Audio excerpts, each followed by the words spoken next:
के माध्यम से पंकज मिश्रा क्या एसपी है? पंकज मिश्रा क्या वो थानेदार है? पंकज मिश्रा क्या प्रशासन का कोई ऐसा नुमाइंदा है जो कि वो जवाबदेही हो सकता है? लेकिन उनके माध्यम से पंकज मिश्रा क्या एसपी है? पंकज मिश्रा क्या वो थानेदार है? पंकज मिश्रा क्या प्रशासन का कोई ऐसा नुमाइंदा है जो कि वो जवाबदेही हो सकता है? लेकिन इसके बाद भगवान मंडी लड़ाया, फिर 19 में 5वां से लड़ा, रघुदास ने टिकट दिया, उसमें 65,000 वोट लाया, लगातार यहाँ लड़ते रहा। इसके बाद क्या हुआ, आपकी बार जो है 25 में आगे बढ़ गया, रवीन हेमराव इसको टिकट नहीं मिला, तो अब बाद में जेल से टिकट मिला। तो वो कहाँ गलती इनका, उनका घोषित कर रहा है कि आतंकवाद है, ये है वो है।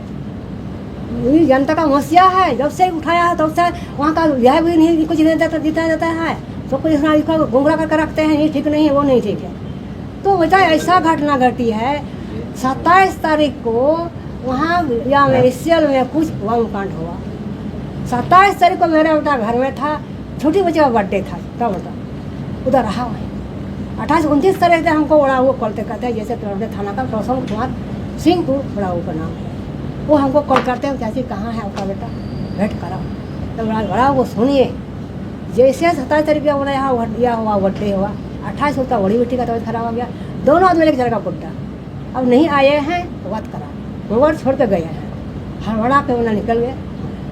इसके बाद क्या करने लगा, हमको लालमटिया थाना से बोला कि वहाँ थाना ले गया, डीएसपी थे, इंस्पेक्टर था, बड़ा वो थे, वहाँ भी सवाल जवाब किया, हमने ठीक है आएंगे वो बताता है। फिर रात को आया घर, बाहर में गाड़ी खड़ा करके आवाज़ दे रहा है, चाची चाचा हम आए। तो बड़ा वो यहाँ बैठिए, बड़ा वो अब बार हम टोंग करते हैं, अब आपको बोल दे कि नहीं है बेटा, आएगा तो सर या करेंगे वहाँ हो गया। इसके बाद 9 तारीख को वो आते हैं, 12 बजे रात आते हैं, तो वहाँ जाकर दरवाजा धक्का दे के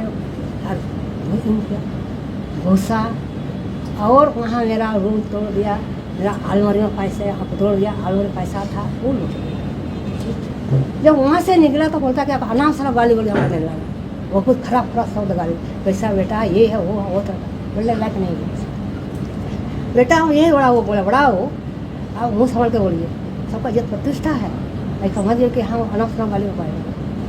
तो बहुत गाली बोले, खराब शब्द निकाला। दूसरे 10 तारीख को घोड़े हम पत्र कर बोला कर हम यहाँ निकले। देखिए प्रश्न आने का मना नहीं है, आ सकते जा सकते हैं, लेकिन सर्च कर सकते हैं, लेकिन ऐसा गाली वाले नहीं कर, वही सबका ऐलान किए तो बोले छप दिया। 11 तारीख हुए आते हैं यहाँ, हमको क्या बोलते हैं, चाची आप पैसा लुटाया, मेरा चैन लुटाया, बड़ा हो ऐसे बोलते हैं, चल कौन चैन, सोना का चैन, सोना सान का वाहन का आए थे यहाँ जवान करने के लिए, हाँ चैन लुटाया और घड़ी भी लुटाया, तो ठीक है 10 लाख का जमा कीजिए, आपको 6 लाख का दे दीजिए। ठीक हो गया, हमको थाना ले गया, थाना ले गया, पुलिस पुलिस आई दे गया। वहाँ आदमी जैसे हम पहुँचे, वहाँ सारा जमा हो गया। जमा होने के बाद वो लोग क्या लिखा नहीं लिखा, बोला कि अब दस्तखत की, तो बड़ा वो दस्तखत नहीं करूँगी, अब दिखाइए क्या लिखे, नहीं पढ़ने तो दीजिए क्या है नहीं दस्तखत करना पर जेल जाएगा, जेल जाना मजदूर है, लेकिन हम नहीं दस्तखत करेंगे। ये तो निकल गया, और ये तो सवाल करता है, आपका बेटा कांड करता है, नहीं दस्तखत करते हैं, ये तो सुन लेकर भल करके। जब इससे 70 रन गुजरा, क्या करते खोए हुए थे, आप नहीं खोला, नींद नहीं टूटा, खाना आवाज़ नहीं दिया, रेस्ट कर देते, खा जान देते हैं, खा नहीं जाना जेल जाना होगा, हाँ जेल जाना तैयार है, लेकिन दस्तखत नहीं करेंगे। आप क्या कहिएगा, तीर कतर वहाँ दीजिएगा, सब जगह वहाँ दस्तखत की है, ये क्या है बात, इसी लेकर हमको उसी दिन जेल में 5 बज गया, तो वहाँ हमको जज पूछता है, आपको यहाँ तो हुजूर सुना जाए। 9 तारीख रात को पुलिस की 12 बजे तोड़ फोड़ करके मेरा रूम तोड़ दिया, मेरा आदमी तोड़ा, पैसा लुटाया, हम नहीं किस कर रहे हैं, लेकिन हमको अना सना गाली गलौज किया, इसीलिए वो बड़ा बोलता नहीं डरती है, नहीं डरेगी, लेकिन अब तो पत्रकार या बोला के खबर दे गया, वहाँ से हमको जेल भेजा। ठीक है जाएंगे उसको देखिए। वहाँ इसके बाद जज बोलते हैं कि कहाँ अब्दुल साहब, इसका लंगा उसको को बोला, बोला आज कल कोर्ट खुलेगा, फाइल कीजिए, आप इसका ले लीजिए। 12 को ले लिया, एक रात रहे, 12 को ले लिया। इसके बाद हम वहाँ से निकले तब इनका वारंट निकल गया, उनका पत्नी का वारंट निकला, तो हम सोचे नहीं इसको पूछ करके सरेंडर करके ले लेंगे। एक तो पकड़ेगा जो ड्यूटी जाती है, फिर इसको सरेंडर करके ले लेंगे। तो जज बोला देखिए कैसा इंसान आदमी है, अपना बहू को यहाँ सरेंडर करके ले लेंगे। हाँ, ये अच्छा आदमी है तो फालतू में लोग पसंद है। वो सौदे समस्या है। फिर हमदा इतना जनता के लिए उतना लोग हमने वहाँ कहाँ कुछ किया। और जनता गरीब के लिए स्कूल खोला, चांद और से विद्यालय है और वहाँ 300-400 बच्चा है। हाँ, वो बच्चा हम क्या करेंगे? हाँ, और सब इतना रोता है बच्चा सब, कितना क्या करें? हम लोग सहयोग कीजिए, कैसे हमारा जिंदगी जाइए। हिंदू के नाम में रिक्वेस्ट करते हैं, जैसे भी हो हमको ये निराकरण कर दीजिए, देवी जांच होना चाहिए। दीदी दे दीजिए, बताएंगे।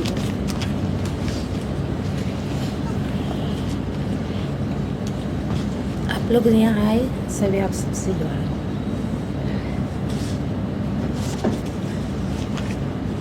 वो बताएंगे कि उनका कौन कौन सा ट्रस्ट चलता था स्कूल। वो अगर इतने अच्छे ट्रस्टी थे, अगर समाज सेवी थे, तो इतना बड़ा इल्ज़ाम लगाने के बाद इन लोगों ने अगर पूछताछ करनी थी तो पूछताछ करते, जेल भेजना था जेल भेज देते, लेकिन एनकाउंटर ये कहीं से शोभनीय नहीं था। तो हमारा जो मांग है सीबीआई जांच करने का, और जो दोषी हैं उनको उनके ऊपर कार्रवाई होने का। आप देख लीजिए, आप बता दीजिए। ये सूर्यास्ता 2022 से एक ट्रस्ट के माध्यम से एक स्कूल खोली थे। उस स्कूल में कम से कम 300 बच्चे थे, सभी को निःशुल्क शिक्षा दी जाती थी। आज वो हमारे बीच नहीं है, लेकिन उस बच्चे का जिम्मेदारी तो कोई नहीं लेगा। प्रशासन तो उस अनाथ कर दिया उतने बच्चे को, 300 का भविष्य तो नहीं बना सकता है। तो उसका ही स्कूल अभी हम ही चलाएंगे, और परिवार के सहयोग से मारेंगे और भैया सब रहेंगे, सभी मिलकर हम लोग चलाएंगे। आगे कुछ दिन से प्रशासन हमको बहुत टॉर्चर कर रहे थे, घर में भी दे रहे थे। तो इसके बाद से हम बच्ची का रहने का पूरा 12 बजे जा कर के 9 तारीख को पूरा रात 12 बजे जा कर के पूरा उसको बच्चा को टॉर्चर किया। मेरी बड़ी बेटी 8.5 साल की, तो उस डर से बेटी रहने नहीं खोजती थी। तो वो बोले कि मम्मी अब हम लोग यहाँ नहीं रहेंगे। प्रशासन आकर के हम लोग को ऐसे से बोलते हैं, रात में उठा देते हैं, हम लोग को डर लगता है। तो हम बोले कि ठीक है। तो वो बोले कि मम्मी हम लोग अब क्वार्टर में रहेंगे। तो क्वार्टर हम लोग 1-1.5 महीने से रह रहे थे। उस दरमियान में 2 दिन मेरे पास रहे थे, 4 तारीख और 5 तारीख को। तो 4 तारीख की नॉर्मल ही पूछताछ किए, लेकिन 5 तारीख को हमको पूरा ई करके मुझ तक पूछताछ कर रहे थे। तो हम बोले कि क्या बात है सर, इतना रात आए? तो बोला कि कहाँ सूर्यास्ता? तो हम बोले कि सूर्यास्ता तो नहीं है यहाँ। तो बोला कि नहीं, 1 घंटा पहले का बात है, ये इस क्वार्टर में आए हैं। तो बोले कि सर नहीं आए हैं। तो बोला कि कैसे अब यकीन कैसे कर सकते हैं कि वो नहीं आए? तो हम बोले कि सर छोटा सा क्वार्टर है, छुपने के लिए तो कोई जगह नहीं है, बगल में थाना है, वो नहीं पहुंच सकते। तो पूरा घर का तलाशी लिया तो उनको कुछ नहीं मिला। तो जाते वक्त बोला कि अगर सूर्यास्ता पकड़ाएगा तो इसका इनकाउंटर कर देंगे। तो हम बोले कि सर ऐसा मत कीजिए, क्योंकि हमको पता था इसका तबीयत खराब था बहुत ज़्यादा। तो तबीयत ठीक होने के बाद हम सिलेंडर करवा देंगे। तो हम बोले कि सर आपसे रिक्वेस्ट करते हैं, या कुछ दिन का मोहलत हमको दे दीजिए, जितना हो जल्दी हो सके उतना जल्दी हम इसका सिलेंडर करवा देंगे। तो बोला कि नहीं, हम लोग उसको नहीं छोड़ सकते, अगला कांड हो जाएगा। तो हम बोले कि सर ऐसा कुछ नहीं होगा, ना क्षेत्र में होगा ना बाहर में, ऐसा कुछ होने वाला नहीं है। तो बोले कि कैसे यकीन? तो हम बोले कि सर 25 साल का रिश्ता, वो क्या करते हैं नहीं करते हैं वो अच्छी तरह हमको पता है। और जितना दिन से 2013 से 4 बार और चुनाव लड़ चुके हैं, और अच्छा खासा वोट भी लाए, क्षेत्र में उसका बहुत अच्छा फील्ड जमा हुआ था। तो इसके बाद वो बाद में हम लोग सोचे क्यों ना हम लोग गरीब बच्चा के लिए एक स्कूल खोले। तो एक ट्रस्ट के माध्यम से हम लोग खोल रहे थे, जो आपको पेपर हम दिखा दिए। तो इस माध्यम से वो लगातार ऑफिस में बैठते थे, और बच्चे सबको कभी कभी क्लास में पढ़ाते भी थे। उसके साथ बहुत तरह का ये है। इसके बाद जो हम तो संडे को हम लोग का लास्ट बात होता है 10 तारीख को 3 बजे हम लोग बात किए। तो वो बोला कि मेरा तबीयत ठीक नहीं है। तो हम बोले क्या हुआ है? तो बोला कि हमको ना टाइफाइड हुआ है, टाइफाइड से बहुत ज़्यादा कमजोरी बुझा रहा है। तो हम बोले कि ठीक है आपके पास पहुँचते हैं। तो वो बोले कि आज मत आइए, बच्चा का तबीयत खराब है, आप बच्चा को संभालिए। इसके बाद तो इस दरमियान में हम बोले कि मम्मी को भेज देते हैं। तो बोला कि मम्मी को मत भेजिए, हम दूसरा जगह जाएंगे, इसके बाद आपको कॉल करके बता देंगे, फिर आप आ जाइएगा। तो बोले कि ठीक है। इसके बाद कुछ देर वेट करने के बाद फ़ोन नहीं आने के बाद हम क्वार्टर चले गए। क्वार्टर चले जाने के बाद 6:30 बजे हम लोग पहुंच गए। तो इसके बाद 7 बजे मेरे पास कॉल आता है, जो स्कूल में वार्डन रहती है। तो वो कॉल किया कि चाची कि मतलब चाचा अरेस्ट हो गए, तो बोले कि नहीं ऐसा बात नहीं है। तो बोले कि घर में यही बात चल रहा है कि अरेस्ट हो गए। तो हम तुरंत माँ को कॉल किए। माँ को कॉल करने के बाद तो माँ से पूछे, तो बोले कि हाँ ऐसे ऐसे। तो हम बोले किस जगह से? तो बोले कि मम्मी मतलब मोहनपुर अंतर्गत नवाडी जो मतलब बड़ी मम्मी है उसी घर से मतलब अरेस्ट हुआ। तो वो जगह हमको भी बताए थे। तो हम बोले कि चलिए कंफर्म हो या अरेस्ट हो गए थे तो मतलब उसके साथ पूछताछ होगा मतलब। तो हम बोले कि मतलब चलिए वीडियो कॉन्फ्रेंस कर देते हैं मतलब। तो पत्रकार को हम लोग कॉल किए। तो हम बोले कि हम तो इस वक्त तो क्वार्टर हैं, ऐसा कीजिए आप लोग मतलब डकेता जाइए। तो मम्मी से मतलब वहाँ ये बातचीत करके हम लोग सोचे कि मतलब उसको पूछताछ करेगा और मतलब मंडे के रोज उसको मतलब कोर्ट में पेश करेगा, मतलब हम लोग का यही उम्मीद था। तो ऐसा नहीं हुआ। जहाँ से हम लोग को मतलब दूसरा कॉल आया तो हम मतलब बोले कि मतलब चलिए भैया को मतलब कुछ पता नहीं चल रहा था। तो हम बोले कि अपने हाथ से ही हमको खोजना है अभी। तो हम 9:30 बजे घर से निकले, ड्यूटी पे था और मतलब हमको इसको भी खोजना था। तो हम जैसे ही ललमटिया पहुँचे तो मेरा गाड़ी रोक दिया गया। तो बोला कि भाभी आप कहाँ जा रहे हैं? तो बोले कि भैया कल अरेस्ट हुआ है तो हम उसी को ढूंढने के लिए जा रहे हैं। कि मतलब हमको नहीं लग रहा है कि हम गोड्डा की जाए कि साहिबगंज, मतलब दोनों जगह केस चल रहा था। तो हम सोचे कि पहले हमको गोड्डा के लिए निकलना है। तो उस दरमियान में बोला कि नहीं भाभी आप पहले भैया को ही खोजिए। तो उस दरमियान और एक आदमी आया तो बोला कि भाभी मतलब कुछ सुनने में आया है गड़बड़। तो हम बोले क्या गड़बड़ है? तो बोला कि उधर में कुछ कांड हुआ है। तो बोले क्या कांड हुआ है? तो उस जगह में भैया का नाम बोल रहा है। तो क्या हम आप देखे हैं वहाँ पर? तो बोला कि वहाँ तो बहुत प्रशासन है, लेडीज भी है, जेंट्स भी है, तो कोई मतलब वहाँ सटने नहीं दे रहा है कि बाहर पता चला भैया का। हम बोले जब तक उसका नहीं देखेंगे तब तक कैसे मान ले कि भैया है। उस वजह से हम बोले कि ठीक है और आगे चल जाते हैं। तो जाते जाते हम धनकुंडा गांव पहुँचे। धनकुंडा गांव पहुँच करके फिर से मेरा गाड़ी रोक दिया गया कि आगे कहाँ जा रहे हैं? तो हम बोले कि भाई ऐसे कुछ सुनने में आया है, वहाँ भैया का नाम बता रहा है। तो हाँ भाभी भैया का ही नाम बता रहा है। तो हम बोले कि आप देखे हैं मतलब? तो बोला वो भी नहीं देखे हैं, बाहर में आ रहा है सुनने में कि भैया के साथ ही ऐसा हुआ है। तो बोले कि नहीं ऐसा नहीं हो सकता है। तब वहाँ पर ये करके हम गाड़ी से उतर गए और मतलब मम्मी के लिए हम फ़ोन किया और मम्मी को बोले कि मम्मी ऐसा बात चल रहा है कि आप यहाँ आ जाइए, हम इसी जगह में हैं। तो हम तो फिर बाइक लेकर के मतलब थोड़ा दूर गए अपनी बेटी के साथ में। तो वहाँ जाने के बाद हमको रोक दिया गया। तो बोला कि आप कहाँ जा रहे हैं? प्रशासन तक कहाँ जा रहे हैं? तो हम बोले कि मतलब कौन सी हुआ है, हमको वो जगह मतलब जाना है। तो बोला कि आप नहीं जा सकते। तो क्यों नहीं जा सकते? जब इसका नाम लिया जा रहा है तो हमको जाने दीजिए। तो नहीं आपका बच्चा का तबीयत ख़राब है, अगर बाय द वे मतलब वही निकले तो मतलब बच्चा का तबीयत ख़राब हो जाएगा। ऐसा कीजिए बच्चा को मतलब पहुंचा दीजिए घर, इसके बाद आप अकेले आइए। बोले कि ठीक है। तो हम सोचे कि मतलब बच्चा को मतलब घर में छोड़ देते हैं, इसके बाद हम घटनास्थल पहुंचते। जब तक हम बच्चा अपना मायके में छोड़ते वहाँ से मतलब बॉडी को उठा लिया गया था। मम्मी के सामने बहुत प्रयास किया मतलब देखने के लिए, लेकिन वहाँ उसको देखने भी नहीं दिया और हमको तो रिटर्न पहले ही मार दिया। तो उसके बाद हमको बोला कि मेन रोड में आप रहिए। कहाँ है? तो हम बोले कि मेन रोड में है। तो हम मम्मी का इंतजार कर रहे थे। तो बोला कि फर्स्ट गाड़ी में पिकअप है उसी में मतलब भैया का बॉडी रखा गया है मतलब। तो हम मतलब वहाँ इशारा किए रोकने के लिए, तो वो लोग नहीं रोका। तो मतलब जान परिचय का था मतलब चौकीदार तो खड़ा था। वो बोला कि भाभी भैया का डेड बॉडी है, आप गाड़ी के पीछे आइए। तो हम अपना गाड़ी का वेट कर रहे थे। इसके बाद हम लोग मम्मी मेरे पास आधा घंटा आने में लगा मम्मी को। तो इसके बाद हम लोग गाड़ी उसका पीछा किए। तो महागमा कुछ वहाँ तो नहीं था। तो आगे इस मतलब उसको पहले लाया गया, मतलब उसके बाद उसको कहाँ रखा ये पता नहीं चला। पहले हम सरदार अस्पताल गोड्डा पहले हम लोग पहुँच गए, जबकि उसको आधा घंटा 1 घंटा पहले निकाला था मतलब। तो हम लोग पहले जा करके पूछे तो मीडिया वाला बोला कि अभी तक भैया का डेड बॉडी नहीं आया। तो हम बोले कि मतलब क्या ये हो सकते हैं? तो हमको उतना यकीन नहीं था मतलब। तो हम बोले कि जब तक बॉडी नहीं देखेंगे तब तक हम नहीं मान सकते हैं। तो इसके बाद मतलब डेड बॉडी आया, मतलब पेरेंट्स वाला पूछा इसी से। तो हम लोग बताए अपना जो समस्या था बताए। इसके बाद वो लोग बोले कि मतलब ठीक है इंतज़ार करते हैं। जब गाड़ी से उतरा तो हम पैर देखे तो हमको यकीन आ गया ये मेरा पति है। तो इसके बाद हम लोग बोले बहुत प्रयास किए देखने के लिए, लोग देखने दीजिए, लेकिन वो लोग देखने नहीं दिए।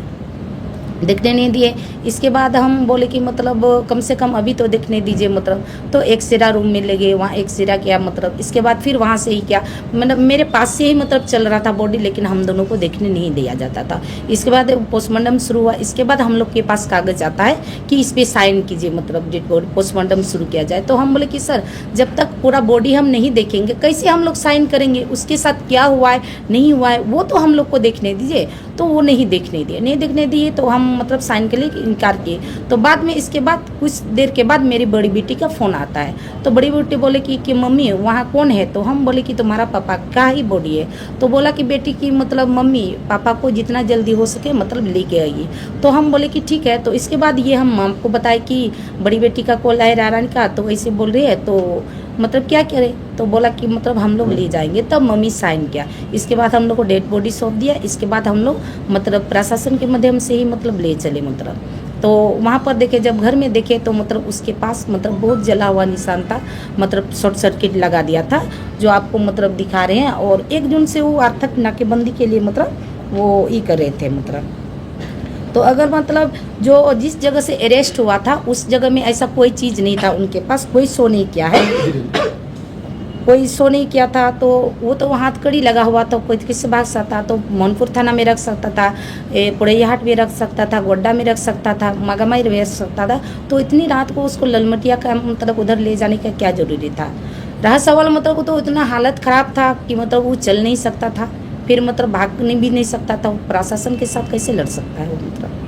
और 1 तारीख से मतलब 1 जून से वो समाज के लिए मतलब रोजगार दिलाने के लिए मतलब वो ये सब मतलब ये कर रहे थे, आर्थिक नाकाबंदी जो ACL से वगैरह मतलब मांग कर रहे थे, आवाज़ उठा रहे थे। तो जनता के बीच में वो अच्छी समय बिताते थे और मतलब जनता के हित में मतलब रोजगार के लिए एक आवाज़ भी उठाते थे। तो क्षेत्र उनको मसीहा के नाम से जाना जाते थे मतलब। और आगे मतलब हम ये कहेंगे कि मतलब ये बात के मीडिया के माध्यम से आप जितना मतलब पहुंचा सकते हैं मेरा बात उतना पहुंचा करके हमको मतलब CBI जांच की मांग करते हैं मतलब। सुरजा हांसदा जी सुरजा अंसारी होते तो क्या होता? हमको लगता है मतलब अंसारी होते या मतलब हिंदू होते तो शायद मतलब इसका मतलब मर्डर नहीं होता। उसका इनकाउंटर तो बाद में शो कर दिया है, लेकिन प्रशासन ने उनको टॉर्चर करके मतलब पहले उसका मर्डर करके मतलब 100 दे दिया है मतलब वहाँ। जबकि 5 बजे जो बात हुआ था उस टाइम वो सिर्फ हमको बताए थे कि मेरे पास केवल आधार कार्ड है और जो इंजेक्शन है मतलब बस इतना ही है, इसके आगे उसके पास कुछ नहीं था। और जितना दिन हम लोग साथ में रहे उसके पास ऐसा कोई चीज़ हम नहीं देखे जो आप लोग को बताएंगे मतलब। वो निहत्ते मतलब किसी चीज़ को नहीं लेते थे, मतलब आम इंसान की तरह मतलब घर में रहते थे, बच्चों की पढ़ाई करते थे, मतलब साथ में अपना मतलब समय हम लोग बिताते थे मतलब। तो राज्य सरकार की जांच पर भरोसा है आपको या फिर उससे आगे जाना चाहेंगे? उससे मतलब भरोसा तो नहीं है, लेकिन हमको आगे की लड़ाई मतलब लड़ना है। आगे हम कोर्ट में जाएंगे, मतलब हम कोर्ट में जाएंगे, इसके बाद हाई कोर्ट जाएंगे। अगर हाई कोर्ट से नहीं होता है तो हम सुप्रीम कोर्ट तक जाएंगे, लेकिन अपना पति को न्याय दिला के रहेंगे मतलब। फिर हो सकता है पुलिस आपको खोजना शुरू कर दे। ये तो हमको पता है कि मतलब खोजे, क्योंकि मतलब उसके साथ रह करके मतलब मेरा मतलब अरेस्ट वारंट निकालता है, मतलब हमको जेल भेज सकता है। तो दोबारा मेरे साथ भी ये हादसा हो सकता है। मेरे घर में मम्मी है और भैया सब है। आज मेरे साथ हुआ, मेरे हस्बैंड के साथ हुआ, कल किसी और के साथ हो सकता है मतलब। तो ये सब हम नहीं चाहते कि मतलब और किसी का मतलब बेटा छिना जाए, मेरा पति मतलब ऐसे हो, वो हम नहीं चाहते। इसलिए मतलब हम आप लोग के माध्यम से यही करते हैं कि हमको मतलब इंसाफ के लिए आप लोग हम थोड़ा सा डर है आपको? हाँ, डर है हमको कि मतलब आगे दिन मेरे साथ कुछ भी हो सकता है मतलब। क्या कुछ भी मतलब? मेरा भी मतलब जिस तरह सूर्य हंसदा का मर्डर हुआ है उस तरह का मेरा भी हादसा हो सकता है, मर्डर हो सकता है मतलब। जब इनके साथ मतलब इतना सब कुछ करने के बाद ये को इसका मर्डर कर सकते हैं तो क्यों ना मैं तो उसकी मतलब इंसाफ दिलाने के लिए लड़ रही हूँ, आगे तक बढ़ रही हूँ, तो मेरे साथ भी ये हो सकता है मतलब। एक पॉलिटिकल व्यक्ति का नाम सामने आ रहा है, चर्चा हो रही है कि उसके इशारे पर क्या डाउट है आपको? ये सब तो मम्मी ही बता सकते हैं, मतलब उतना तक हम नहीं कभी सुने थे मतलब उसका मुँह से।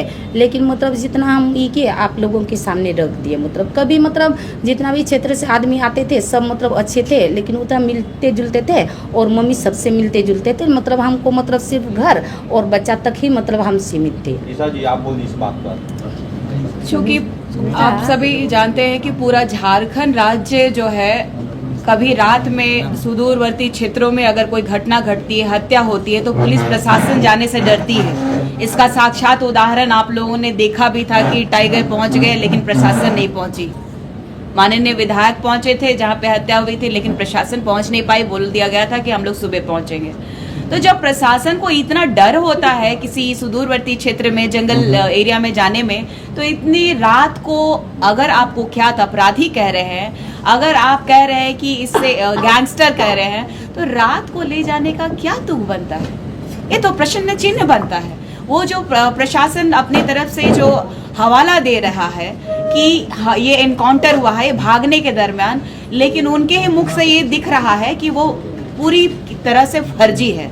और ये जो इनका जो डरना जायज है। सीबीआई जांच होनी चाहिए, उच्च स्तरीय जांच होनी चाहिए, क्योंकि पूरी सरकार इसमें संलिप्त है। जिस तरीके से आपने पूछा, पंकज मिश्रा की बात करी, तो रूपा तीर की प्रकरण में भी आपने देखा था कि उनके पीछे कौन थे। रूपा तीर की प्रकरण में भी उनको बचाया किसने। और ये भी जो घटना घटी है, मैंने पहले भी बोला कि 2 महीने पहले ही पंकज मिश्रा का बयान आया था। ना ही वो पुलिस पदाधिकारी है, ना ही वो एसपी है, ना ही वो डीसी है, ना ही वो थाना प्रभारी है। इसके बावजूद इन लोगों के पास में इतना पावर किसके माध्यम से है? तो ये साक्षात दिख रहा है कि हमारे माननीय मुख्यमंत्री जी ने बाहरी गुंडों को यहाँ पे वसूली के लिए, और हमारे जितने भी झारखंड के परिप्रेक्ष्य में विकास की बात करने वाला व्यक्ति हो, चाहे वो सामाजिक हो, चाहे वो किसी पार्टी से बिलोंग करता हो, उनकी हत्याएं होना तय है। इस बात का डर तो मुझे भी सताता है, क्योंकि लगातार जिस तरीके से बेबाकी से हमारी पार्टी के लोग और हम बात को रखते हैं, उस तरीके से लगातार हमें भी थ्रेट मिल रहा है। तो ये तो लाजमी है कि ये अगर आज आवाज उठा रही है, तो इनके ऊपर तो थ्रेट जो मिल रहा है, जो इनको आशंका है, ये लाजमी है। और ये सरकार को घेरना तय है, और हम लोग घेरेंगे, पूरी जनता घेरेगी, और इस बार बर्दाश्त नहीं करेगी। बेटा कुछ मैं बोलना चाहूँगी।